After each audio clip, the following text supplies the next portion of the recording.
What's up, Arizona? You're watching 12 Sports tonight on 12 Plus. I'm Cameron Cox. We're going to catch up with the rest of the crew here in just a moment. Every week, come hang out with us, talking all things Arizona sports. We're going to tell you the important stories, the ones that matter, and of course, as always, introduce you people that inspire. This is 12 Sports Tonight, Arizona's OG and longest running sports show, streaming on 12 Plus. Let's go. All right, we started in August. 4 months later, the final week of the high school football season is here. Next week, championship weekend from Mountain America Stadium. Live coverage, of course, right here on 12 News. But first, how do we get there? Well, the back-to-back Kings of Arizona have been eliminated. Open semis, a rematch from last year's title game. Liberty was up 16-9 late in the third quarter. The Bears tie it up. Touchdown pass to Jaden Baldwin going up top and deep. Game tied up at 16 apiece. Late in the fourth quarter, Lions with 4 snaps at the 1-yard line, but the Bears defense, which has been so good all year, they hold the line on fourth down. Senior Eli Kramer Cronin knocks the ball loose. The Bears get a chance to win it right here. Mickey Barth lining up the game-winning 38-yard field goal, and it's money. The Lions' first loss to an Arizona team since 2022. These kids are dogs. This is this group of seniors, especially on defense, like they don't go down, they compete, and never once did they waver. It was just about competing. Is this one personal for you guys? Absolutely. I mean, we've been waiting 365 days for this one. We really wanted this one. There we go. The other rematch was spicy. Hamilton, of course, beat Chandler in the regular season finale. Wolves got him in the open semis. Hold Coach Goody back on the arm and leg of quarterback Will Menzel. Chandler jumped on him early and did not let up. Jake Hamilton came in averaging 53 points per game. They were held to a season-low 17. Yes, night-night. Chandler wins 30-17. Head coach Ty Wisdom, former Friday Night Fever Coach of the Year, won a state title in Nebraska last year, came back to Arizona, and look at this, brought Chandler back. I'm just proud of the kids. I took this job. A lot of people told me it's not what you think it is anymore. And I dug pretty deep into it. It is what I think it was. Proud of our kids. They played their tails off.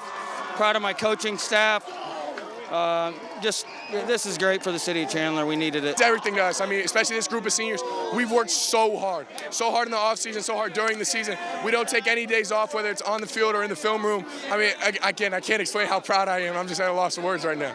So it's Chandler and Basher for the open title. The Wolves' first title game since 2021. Basher won it all in 2022, but then lost in the semis in 23, and of course lost in the championship game last season. Kickoff Saturday night, Mountain America Stadium at 6 o'clock. All right, Ben Franklin and Round Valley for the 3A state title. The Ben Franklin defense was flying around in this one. Sophomore Tillman Grant skies in for the interception, and a little bit later, Aiden Snower hauls in a pick of his own. 2 interceptions for Snower, 3 for Ben Franklin. They were in position to win this game until the Round Valley special teams showed up in a big way. Freshman Jackson Crick blocks the punt, then returns it for a touchdown. That gives Round Valley a 13-10 lead. Ben Franklin, long field goal with seconds left to try and send it to overtime, but it's pushed wide right. Round Valley wins the 3A crown 13-10 over Ben Franklin. We told this team they're the best team in 3A. We put that on them, and they proved it tonight. They're just a hard-working group, a great bunch of teammates. They love each other. They work for each other. They've shown up for each other. It starts from all the way in spring football. We've got weights at 6 a.m. every single morning. And we're disciplined in everything we do when it comes to weights, when it comes to the practice schedule, when it comes to watching film and preparation. And we're just really disciplined in everything we do, and we hold a high standard here at Round Valley. Yeah, that's right, Jim. Tell him to smile for the camera. 2A state title game, Scottsdale Christian going for a three-peat. St. John's has upset in their eyes, though. On the third play from scrimmage, it's Caden Waite. Steps in front of that pass and returns this one the distance for 6. Reigning Fever Coach of the Year, Mike Sheehan. His team is down 22-0. They find, though, a spark on the ground. Everett Salazar, first rushing touchdown, gets the Eagles on the board. Then another. The Eagles scored 27 unanswered to win their 3rd straight state title, sealed by a 4th down stop. Look at that. And the sidelines went absolutely nuts. Scottsdale Christian beats St. John's 27-22 to final. There you go, Coach. And I thought the first one was special, the second one special, and we talked about it. The three-peat's cool, but it's always just about one night. And those boys showed out tonight. They got down real early, and they were resilient, and they just kept going. We just don't go away. We're kind of pesky, you know. Like we're down at halftime. It doesn't matter. We're all chill in the locker room. No one's even worried at all. I don't think it could have ended better. I think that was a perfect situation for us. We've been here 3 times before already, and we executed. And we've been here before, so we knew what we needed to do. Come on, baby! I love this sport. 2 shows left. Friday Night Fever moves to Saturday night next week. It's our annual championship show. Highlights and interviews from every state title game from Mountain America Stadium Saturday, December 6th at 11 p.m. Then we wrap up the season with our annual Fever Award show Friday night, December 12th, back at 11:35. All right, from semifinal weekend to championship weekend, yes, it is here. All the title games.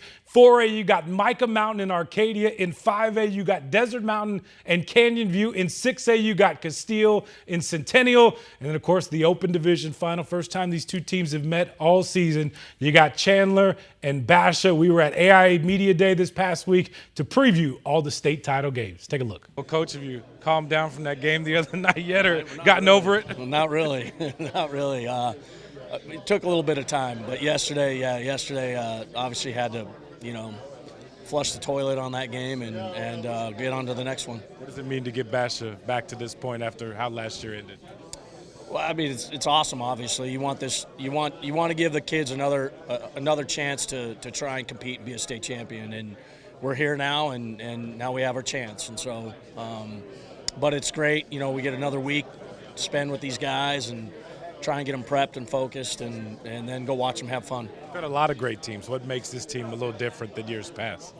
Oh, I think the experience. I think the first couple times when we went, obviously it was new, it was novel, right? And now this is our 3rd time since 2022, and I think that these kids returning from it from last year. I think just the experience of it all.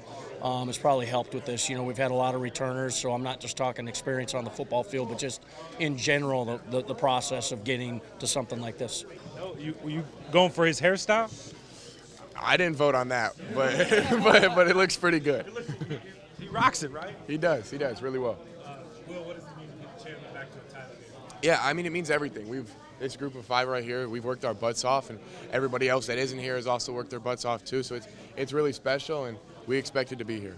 Well, Coach Taylor, I know you've watched your dad lead a team from Centennial to state title games for a long time. Yeah. Now you get to do it, being a head coach. What does it mean? It's wonderful. It was kind of hit me there up on the podium. I was like, wow, it's we're here at the last game. Something that I've done before from a D coordinator viewpoint, but. It's I think the kids say it hits different as the head coach, and so I definitely had that feeling. So I just it's a mix of I feel honored, blessed, excited, just proud of what we've been able to do. Your dad opened the school, and you were right by his side for a very long time. When you took over, did you think this was possible? I did, and in fact, I think at my interview I said, I have a vision of us playing our last game in our traditional all-blue, navy blue uniforms, and that's what we're going to wear. And so now my vision did not include the result, but I just saw, we're going to be in December all blue. And so I'm excited that we have that chance. Well, Coach, I don't know if this is what you signed up for when you came here, but what does it mean to lead Castile this far? It means a lot. I've been so impressed with how the community has received me and my family. I actually lost my father this year, and they were amazing. They treated me like I'd been here for 10 years, and so I think they're happy with what's going on right now. Our kids are playing hard. They're playing together. We've got a good thing going. We've got a really good, strong, positive vibe around our program right now. Very sorry to hear about the passing of your dad. Thank you. Did you very close? Did he help you in your career? He was like my first coach. I probably learned more from him than I did from anybody. But I again, for them to rally behind me and show that support meant a lot. Well, Coach, congratulations. You're finally here at this point. Yeah. Do you exhale or job's not done, You know right? what? We exhaled this weekend, a little bit. There was really no pressure on us, right? We just had to go beat Cactus, the state runner-up. We had to go travel to beat Desert Edge, and then had to go and play at a tough Horizon High School team that had beat us earlier in the year, whatever, as a 9 seed. We haven't had a bye. We played 14 straight games. We're the only team right now, whatever, that's played 14 straight weeks, and this will be our 15 games. So it's been tough mentally to keep the guys going a little bit, but they know they can't be tired until Saturday. So we're ready to go. It's a blessing to be here, so we're excited. What does it mean to get this program to this point? I think we've been close over the last 5 years. Like I said before, a couple semifinals in 21 and 22 that we were winning the entire game and almost had a shot. We still didn't know how to win yet, because we're kind of young and new at what we were doing. And then the last couple of teams we had, we're in the Open. We competed well. We just weren't stout enough to beat 6A teams, right? This year, we had a great year. We just faltered a little bit down the end because of some injuries and things of that nature, not making excuses. And we got beat by some good teams, right? And I think it woke us up a little bit like, hey, if we want a legitimate opportunity to win and play in our championship, because that was our goal at the beginning of the year. We're close. We've been in the Open. We've been to the semifinals. It's never championship or bust, but the next step for us was the championship, was to at least play in the championship. And so, we kind of like re-galvanize ourselves, whatever, once we got the seeds and says, hey, this is where it's at. We're going to have to go through the best team in the state to get there, right? All right, and then the state runner-up from last year, and then probably going to end up having to face Horizon. So we talked about all of our potential opponents as we saw it, and our kids were excited about those opportunities. They embraced it. So I think, the approach as you watched our teams play is because they were mentally ready to play. They're physically tired, but, yeah, mentally ready. First-year head coach here at Canyon View. Just what does it mean to get these guys to a state title? It means everything, man. I'm just proud of the kids, how well they played, and how much they bought in and how they played for each other, man. It's just a special group. Coaches talk about it all the time, but these kids are a family, man. They play for each other. They want to win for each other. They want to just give everything they got for one another, and that's a special thing, and it's a blessing to watch that. How'd y'all do this? Man, God's good grace. God has a plan for everything, and I think He put us together for a reason. And I've been on campus for 5 years with these guys, so I know them pretty well. So it was an easy transition coming in. But then you bring in the right dudes because it's never one guy. You bring in the right coaches that are going to build relationships, and they'll do anything for their coaches, man. So we all bought in, and we're ready to roll. I'm proud of you the way this team has battled this year, because it always wasn't a straight line up. You had to battle some ups and downs, but here they are, one win away from a title. I'm so proud of them, man, because it has been some adversity. We lost to a really good Marana team in the very beginning of the season. That unfortunately had to be our first game because we lost the game due to a forfeit by South Mountain. And then you go and you watch them play against Desert Edge, a talented team, and lead at halftime, but let it slip away. But you see it. You see the fruits of the labor and all the stuff they're doing, and you realize, hey, man, they can get through it. And they've been through some adversity. They've been down against Millennium. They're down against ALA, and they came back and they won it. So we're so blessed to see how these kids grow, and it's fun, man. They're smiling, they're having fun. So that's the best part about it. What do you make of this matchup? I think it's good, man. Desert Mountain's been there. They're the team to beat. If anything, we're probably the underdog because they've already proven they can get there, and this is it. Like they've done it the last 4 years. They've been an Open team twice. So we know what to expect. We know they're going to be well coached, but we believe in our boys too. Like we wouldn't be here if we didn't believe in them, and we think that we have a good shot as well. So we're hoping we give it everything we have, and then works in our favor. What does Mom tell you? Mom says I better bring it home or else I get no more food. It's that simple, right? It's that simple. So, I want to win now. There we go. Coach, first year, title game, undefeated. I mean, that's a pretty good script to me. Yeah, it's a good script. It's a good group of kids, solid group of seniors. Knew coming into the season we could have a pretty special season, but 13-0, you don't predict that. And these kids are some of our best kids on campus. They just happen to be really, really good football players, easy to coach, lead the team themselves. that makes it easy on coaches. Every time it seemed like Arcadia maybe could falter, something could happen. Facing a tough team, these guys stood up. How proud are you the way this team has just battled all year and answered the call? Extremely proud, and a lot of that has come from the last couple years. We've played a lot of games, we've won a lot of games, we've been in the playoffs, so we were used to it. And especially this group of kids led by these seniors, there's no quit. They're gonna compete. I've said before, I think they hate to lose more than they enjoy the winning part. Like, it's that fear, and they play that way. Tim Bering joining us now, the host of the Cardinals pre- and post-game show on Arizona Sports 98.7 FM. Man, those phones were buzzing after this one. They are out of the playoffs, Tim. How do you digest that? We're talking Cardinals? Yeah. I thought I was here to talk Desert Mountain football. Go, gotcha. Maybe. That's the best team in town. Yeah. No, the fans are frustrated. It's a broken record at this point. We all know the numbers now. The Cardinals not only 3-9, they're 0-12 in their last 12 games against teams with winning records. They lost 9 out of 10. 0-7 of these games decided by 4 points or less. They just don't make the critical plays at critical times that allow you to win football games. We can talk about situational football if we want in terms of coaching decisions. Greg Dortch doesn't get out of bounds. It kind of puts the whole last drive in peril in terms of them being harried and rushed. I mean, again, you're throwing deep on 3rd and 1 and with a chance just to move the sticks into double coverage, and then you tell everybody it's a good play, you like the play, you would do it again. We just saw this 2 weeks in a row. And again, when you lose so many games by 4 points or less in a single season, it starts at the top and it trickles down to everybody on that roster. It's a team that does not know how to win. They don't make the right plays. They don't make the plays. And at times they don't make the right calls from the sideline. And I think everybody can own it. Everybody can wear it. And that's why this is a 3-9 football team. And fans are kind of wondering, what are we going to do for these next 5 games and what is it going to look like? There's a month of some change left. What happened? And let's talk about those fans, because I have a feeling that the ones who call into the radio station and even the ones watching this show are probably not representative of the vast majority of Cardinals fans right now. I would venture to say that most of them have checked out. For the people who are still watching this team as closely as the rest of us, what the heck should we be looking for? Like, what are they playing for at this point? I mean, we've reached the point of the season where a lot of Cardinal fans are saying, give me the better draft pick. I mean, you hate to be in that situation as a fan, but so they leave people no choice at times. I mean, you're a 3-9 football team. You got 5 left. You got to play the Rams twice. You got to go to Houston.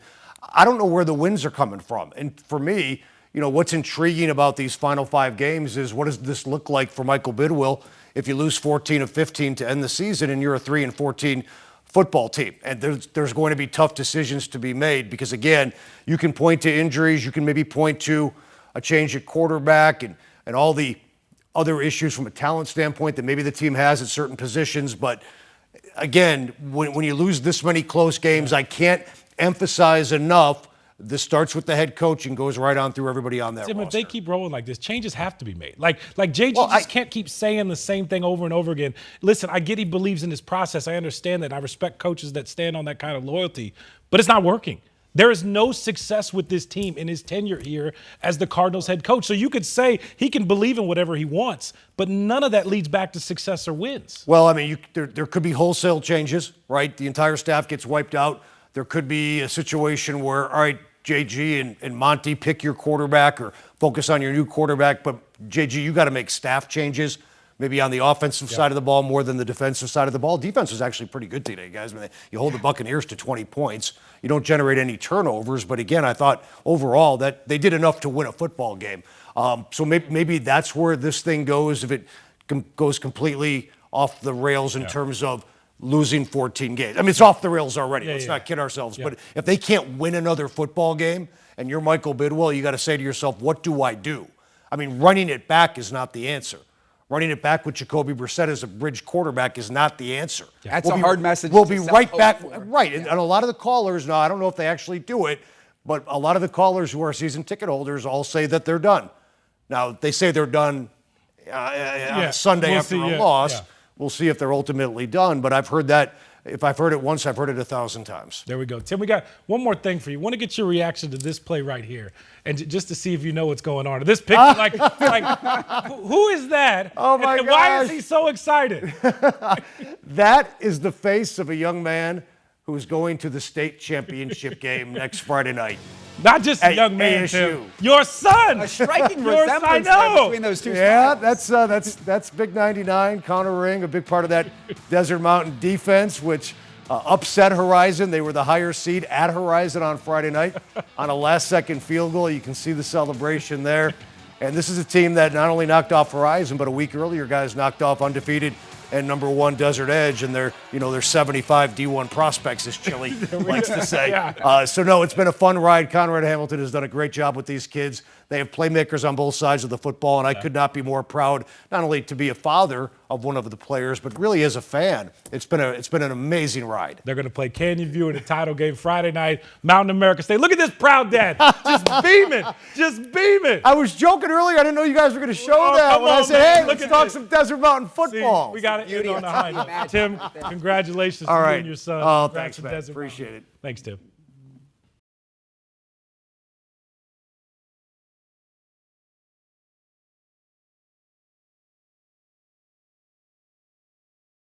Tim Ring back with us now. We just got done listening to Shimon Mater really go on the defensive for his starting quarterback. We'll see if Jeff Sims ends up starting the bowl game for ASU. One thing we know for sure, he's not going to be the starting quarterback next year. At this point, we don't even know if it's going to be Sam Levitt.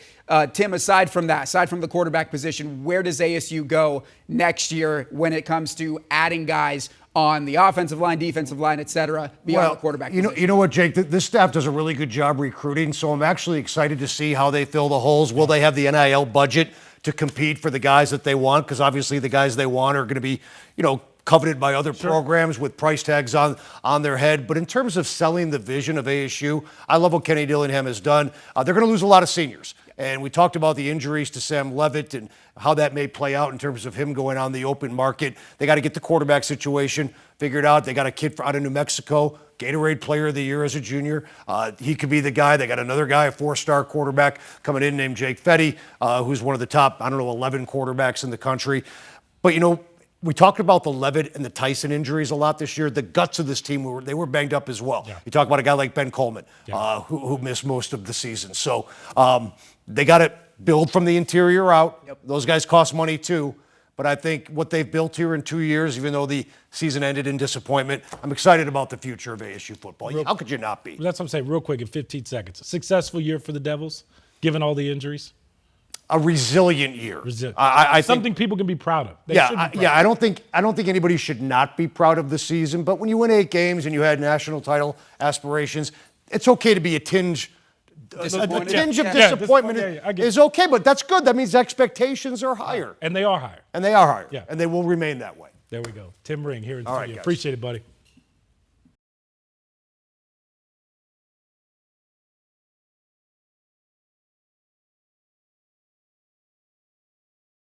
Today, Cam is with us. Guys, how's it going? Good. Troy, how's the golf game?